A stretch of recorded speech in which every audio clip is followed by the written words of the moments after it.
जैसे डॉग्स का नाम आता है हम रेबिस को याद करते हैं। रेबिस एक फेटल डिजीज़ है, 100% फेटल है और 100% प्रिवेंटेबल है। रेबीज एग्जैक्टली कितना बड़ा खतरा है? रेबिस का रिस्क बहुत हाई होता है और ख़ासकर अगर किसी हमारा जो डॉग है वो वैक्सीनेटेड नहीं है या पेशेंट उसको पहले वैक्सीनेशन नहीं मिली हुई है तो risk is very high. Patient को हाइड्रोफोबिया होना यानी कि पानी से डर लगना, एरोफोबिया होना, हवा से डर लगना, इसके अलावा पेशेंट एग्रेशन हो जाना, इरिटेबिलिटी हो जाना, वैकी वैकी बातें करना, बॉडी में स्पाज्म आना, मसल स्पाज्म आना।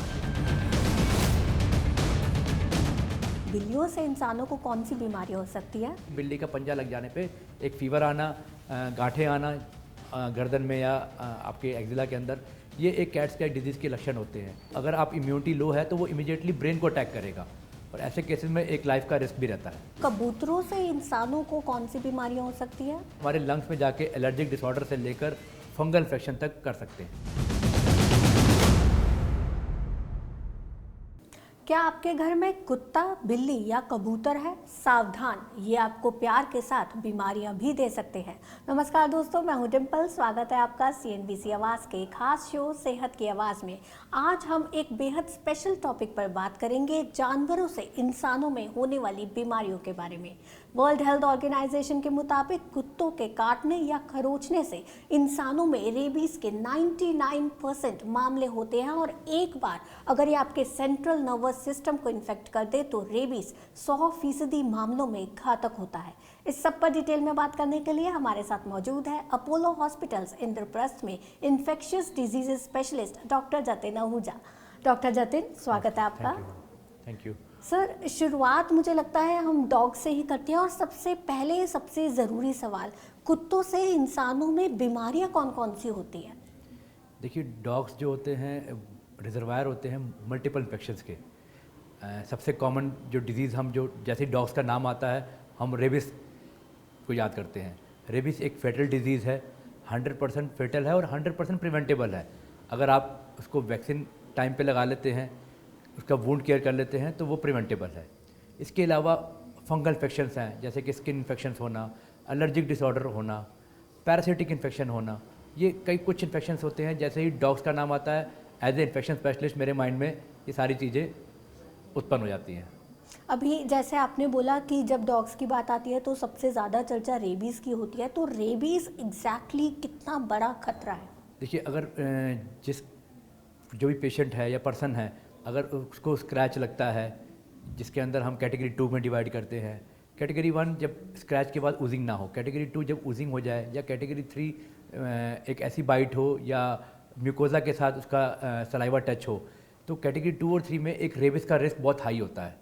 और ख़ासकर अगर किसी हमारा जो डॉग है वो वैक्सीनेटेड नहीं है या पेशेंट उसको पहले वैक्सीनेशन नहीं मिली हुई है तो रिस्क इज़ वेरी हाई।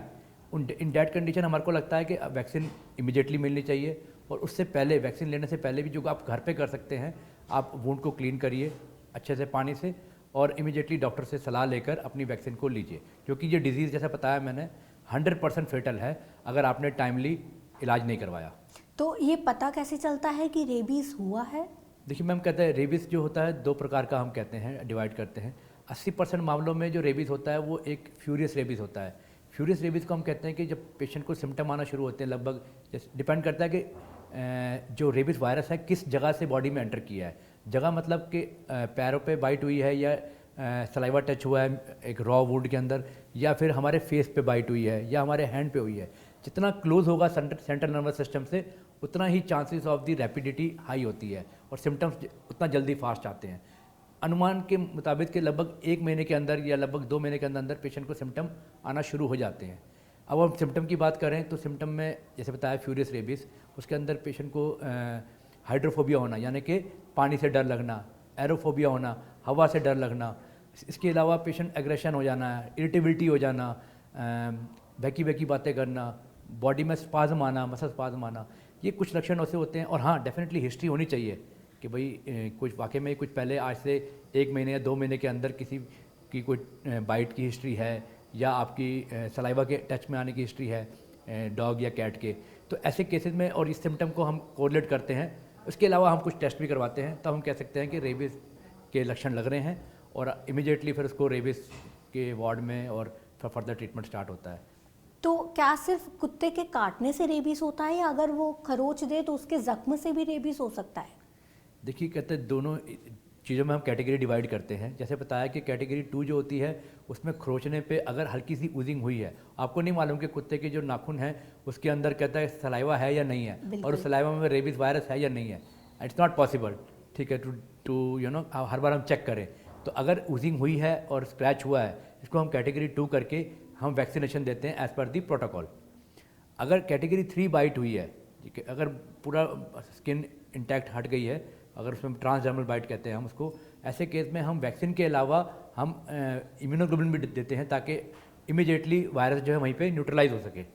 तो डॉक्टर जतिन, क्या कुत्ते के काटने के 5-10 साल बाद भी रेबीज हो सकता है? देखो ऐसा केसेस जो होते हैं बहुत ही रेयर टू रेयर होते हैं। ज़्यादातर कहता है रेबीज़ के मामले जो होते हैं काटने के विद इन मंथ्स के अंदर सिम्टम भी आ जाते हैं और उसके अंदर फिर जो मोर्टेलिटी के वो हैं वो भी बहुत हाई होते हैं। तो क्या रेबीज का इलाज संभव है? देखिए कुछ मामले ऐसे हैं, केसेस हैं वर्ल्ड वाइड जिसमें कहता है रेबीज़ के अंदर आई वुड से इक्के दुक्के केसेस में बचाव हुआ है, पर वो कारगर मामले नहीं हैं। और नाइदर हम बात करें WHO की, वर्ल्ड हेल्थ ऑर्गेनाइजेशन की, या फिर हम बात करें CDC की, या हम बात करें अपने इंडियन प्रोटोकॉल की भी, किसी के अंदर भी जो एक गाइडलाइन है इन द ट्रीटमेंट, तो वो कोई भी कारगर नहीं है। तो इसकी प्रिवेंशन ही इसकी ट्रीटमेंट है। तो 100% prevention by vaccine is 100% treatment. हम होने के बाद कुछ नहीं कर सकते। तो कुत्ते के काटने के बाद सबसे पहले क्या करना चाहिए और क्या नहीं करना चाहिए? जैसे ही अगर आपको लगे कि कैटेगरी 2 या कैटेगरी 3 बाइट लग रही है, यानी 2 मतलब कि अगर स्क्रैच हो गया है, 3 यानी कि आपका बाइट हो गई है, इमीडिएटली रनिंग वाटर में 15 मिनट के लिए साबुन को और अच्छे से पानी के उसमें चलते पानी में उसको वुंड को धोएं। घबराएं नहीं, उस पर कोई मिर्च वगैरह, पाउडर वगैरह या इस तरीके की क्रीम वगैरह लगाने की कोशिश ना करें। पहले साबुन से धोएं। जो रेबीज़ वायरस होता है ये बहुत ही I would say sensitive virus होता है आपके सोप से। तो जैसे ही आप सोप को कांटेक्ट में लेकर आएंगे उसके अंदर, तो सारा उसका सारा वायरस वहीं न्यूट्रलाइज हो जाता है। उसके बाद आप कहते हैं जब आपने प्राइमरी केयर घर पे कर ली, उसके बाद आप नियर बाय क्लिनिक में या हॉस्पिटल में जाइए। वहाँ पर आप कहता है अपनी हिस्ट्री बताइए कि किस तरीके की बाइट हुई है, आपका कहता है पहले प्रायर वैक्सीनेशन हुई है या नहीं हुई है, डॉग क्या था, क्या डॉग की आई वुड से वैक्सीनेशन थी या नहीं थी, ठीक है, वाज इट कहते हैं प्रोवोक्ड बाइट और अनप्रोवोक्ड बाइट, ठीक है। ये सारी क्वेश्चन के आंसर होने के बाद आपके जो प्राइमरी फिजिशियन है आपको वैक्सीनेशन करेंगे। साथ में अगर ज़रूरत पड़ेगी इम्यूनोग्लोबुलिन की, तो इम्यूनोग्लोबुलिन भी उस वुंड के आसपास दिया जाएगा ताकि वायरस और न्यूट्रलाइज हो जाए। जो डेप्थ वाला वायरस भी है वो वहीं पे वुंड के आसपास न्यूट्रलाइज हो जाए। ज़्यादातर कहते हैं केसेस में हम उस वुंड को खुला छोड़ते हैं, चाहे वुंड कितना भी बड़ा क्यों ना हो, क्योंकि अगर हम सुचरिंग करते हैं तो उस वायरस को उस डीप वुंड के अंदर मल्टीप्लाई करने का मौका मिल जाता है। तो सर, क्या पेट डॉग से मालिक को भी रेबीज हो सकता है? मैम डिपेंड करता है कि अगर जो केयर टेकर हैं पेट डॉग के, अगर उन्होंने वैक्सीनेशन नहीं करवाई हुई है तो डेफिनेटली एक रिस्क रहता है। नंबर 1, टाइमली वैक्सीनेशन इनकी होना बहुत ज़रूरी होती है। अगर वैक्सीनेशन हो रखी है और मालिक ने क्या कहते हैं सारी अपने आप को भी कहते हैं, इसे कहते हैं प्री एक्सपोजर प्रोफाइलैक्सिस वैक्सीन, अगर उन्होंने वो भी ले रखी है तो रेबीज होने के चांसेस नहीं होते हैं।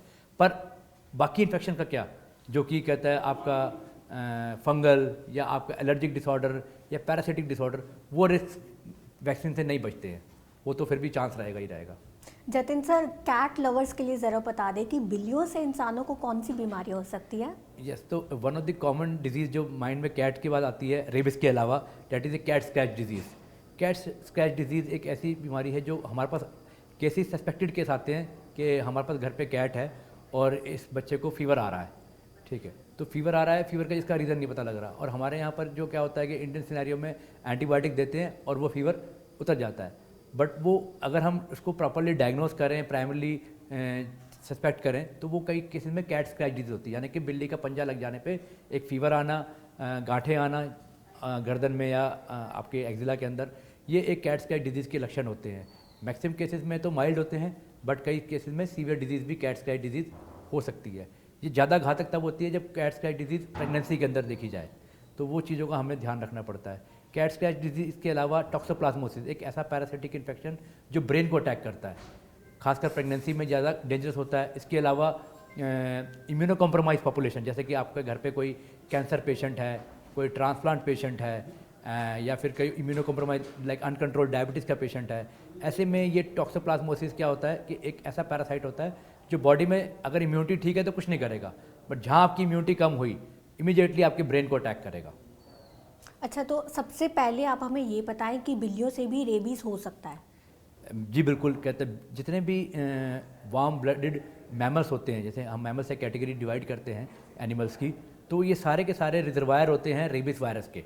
इनके अंदर रेबीज वायरस सलाइवा के अंदर होता ही है, तो चाहे उनको नुकसान नहीं देता, बट सिंस रेबीज वायरस एक जूनोटिक डिजीज़ है, मतलब कि एनिमल्स आर रिजर्वायर, उनसे जब भी कहता है ह्यूमन कॉन्टैक्ट में आएंगे उनके अंदर एक जाने का रिस्क रहता ही है।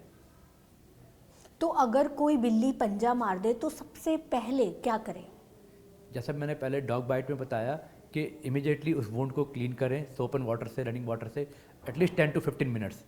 प्राइमरी केयर के बाद घर के अंदर आप डॉक्टर के पास जाइए, डॉक्टर आपको कहता है टेटनस का इंजेक्शन भी लगवाएंगे अगर आपको टेटनस हाल ही में नहीं लगा है। उसके अलावा आपको कहता है रेबीज वैक्सीन भी लगेगी। इम्यूनोग्लोबुलिन जैसा बताया कि प्रायर हिस्ट्री के बेस पे इम्यूनोग्लोबुलिन लगते हैं, या कितना डेप्थ है वुंड का उसके बाद लगता है। साथ में इसके अलावा हम एक टैबलेट देते हैं अमोक्सिसिलिन क्लेवरेनिक एसिड कॉम्बिनेशन की, जो कि हमारे को कैट्स कैट डिजीज़ की प्रिवेंशन के लिए देनी पड़ती है। नहीं तो कैट्स कैट डिजीज़ बहुत ही हाई चांस होते हैं ऐसे केसेस में होने के। तो क्या बिल्लियों से होने वाली बीमारियां जानलेवा होती है? जी बिल्कुल, जैसा मैंने बताया कि कहते हैं टॉक्सोप्लाज्मोसिस एक one of the fatal disease है। अगर टॉक्सोप्लाज्मोसिस का पैरासाइट बॉडी में आया है तो अगर आप इम्यूनिटी लो है तो वो इमीडिएटली ब्रेन को अटैक करेगा, और ऐसे केसेस में एक लाइफ का रिस्क भी रहता है। और क्या बिल्लियों के बालों से कोई इन्फेक्शन या कोई बीमारी हो सकती है? जो हर एक की जो बॉडी की फर होती है वो इंसान के के लिए आपको एक एलर्जिक डिसऑर्डर का काम कर सकती है, चाहे बिल्ली का फर हो या कोई डॉग का फर हो, ये एक एलर्जिक कंडीशन भी करते हैं। साथ साथ एक डर्मेटोफाइट नाम का एक फंगल इन्फेक्शन होता है, वो भी एक स्टार्ट कर सकते हैं। तो ये बॉडी आपकी बॉडी पे भी डिपेंड करता है कि आपकी स्किन किस तरीके से उसको रिएक्ट कर रही है। डॉक्टर जतिन, मुझे लगता है कि हमें कबूतरों के बारे में भी थोड़ी चर्चा करनी चाहिए, क्योंकि लोगों के घर में कबूतर बहुत आते हैं, कुछ तो घरों में ही घोंसला भी बना लेते हैं। तो कबूतरों से इंसानों को कौन सी बीमारियां हो सकती है? देखिए, कहते हैं जो बर्ड्स की बात करें उसमें से जो पिजन होते हैं वो एज ए इन्फेक्शन स्पेशलिस्ट हम जब भी हिस्ट्री लेते हैं तो पिजन हिस्ट्री हमेशा लेते हैं। पिजन्स की हिस्ट्री में मेन देखा जाता है कि आपका fungal infection like Cryptococcus, histoplasma, ये दोनों एक तरीके के ऐसे फंगल इन्फेक्शन हैं जो कि बॉडी में भिन्न भिन्न प्रकार के ऑर्गन को डैमेज करने का क्षमता रखते हैं। जैसे ही आप पिजन की ड्रॉपिंग्स गिरती हैं घर पे और आप सफाई करते हैं या एयर की वजह से, चलने की वजह से ये हवा में फ्यूम्स उड़ते हैं, और जब आप इनहेल करते हैं उनको, चाहे उस टाइम पिजन ना भी हो, तो वो लेटर ऑन कहता है हमारे लंग्स में जाके एलर्जिक डिसऑर्डर से लेकर फंगल इन्फेक्शन तक कर सकते हैं। मतलब कबूतर से होने वाली बीमारियां आपके लंग्स पर बुरा असर डाल सकती हैं। लंग्स के साथ साथ ब्रेन को भी अटैक कर सकती हैं। जतिन सर, भारत में ना एक ट्रेंड है कि सड़क के चौराहे पर कबूतरों को दाना डालना, क्या ये सेफ है? देखिए, कहते हैं अपनी एक आस्था रखना एक अलग चीज़ है, पर जितना आप कहते हैं पिजन्स की ड्रॉपिंग से एक्सपोजर करेंगे, अगर आप जैसे मैंने बताया कि आपकी इम्यूनिटी अगर लो है, एलर्जिक डिसऑर्डर के पेशेंट आप ऑलरेडी पहले से हैं, तो वो चीज़ें आपको कहीं ना कहीं सूनर और लेटर आपको नुकसान देंगी। ठीक है, उसके बाद आप जब डॉक्टर के पास पहुंचेंगे आप ये हिस्ट्री लेके नहीं पहुंचेंगे कि मैं दाना डालता हूं और इसकी वजह से मुझे ये हुआ है। आप ये पूछेंगे कि मुझे बुखार हो रहा है, खांसी आ रही है, मेरे को हेडेक हो रहा है। ठीक है, आप उसको उससे कोरिलेट ही नहीं करेंगे। तो जहाँ तक हो सके उतना अवॉइड करना चाहिए। ठीक है, और खासकर अगर आप इम्यूनो कॉम्प्रोमाइज़ कैटेगरी के अंदर हैं तो ऐसी चीज़ों को बिल्कुल नहीं करना चाहिए। तो कबूतरों से होने वाली बीमारी से बचे कैसे? देखिए, अगर आपके घर के बालकनी में अगर कबूतरों का एक्सपोजर हो रहा है तो आप नेट लगाइए। ठीक है, नहीं तो अदरवाइज़ कहता है घर पे, क्योंकि डायबिटिक पॉपुलेशन तो हमारे घर इंडिया में कई घरों में देखी जाती है, कहीं ना कहीं हमारे उसमें रिस्क रहता ही रहता है। एलर्जिक डिसऑर्डर कबूतरों की, जैसे बताया कि ड्रॉपिंग से अननेसेसरली हमारे को कहता है खांसी आना, एलर्जिक डिसीज़ वगैरह रहती है। तो अगर आपको दाना डालना भी है तो कहीं ओपन ग्राउंड में जाके छोड़ के आ जाइए, इंस्टेड ऑफ दी कहता है अपने घर के बाहर रखने के या पोट वगैरह रखने के दानों का।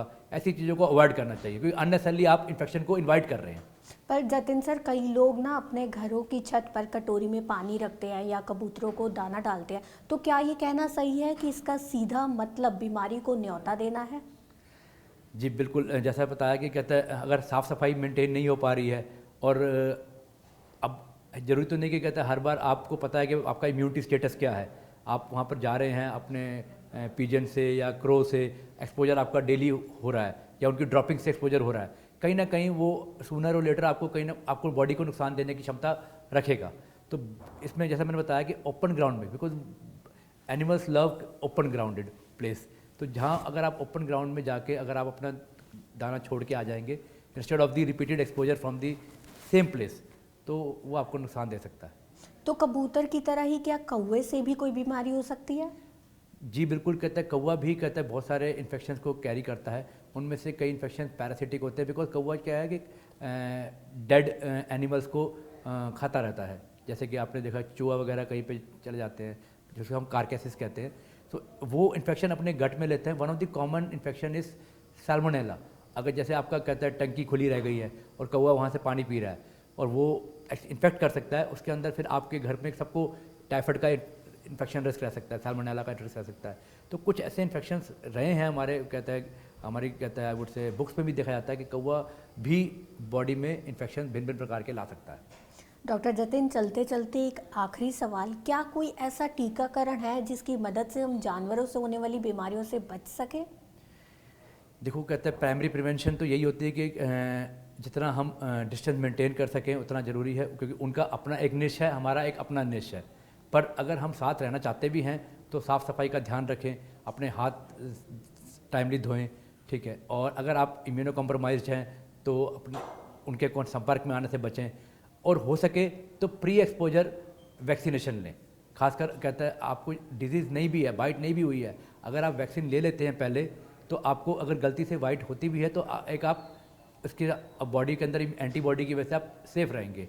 और अगर आपके पास पेट एनिमल्स हैं तो उनका भी टीकाकरण टाइमली करवाएं। शुक्रिया डॉक्टर जतिन, हमारे दर्शकों को बताने के लिए कि जानवरों से होने वाली बीमारियां जानलेवा हो सकती हैं, लेकिन अगर हम सावधानी बरतें तो इससे बचा जा सकता है। बिल्कुल, थैंक यू।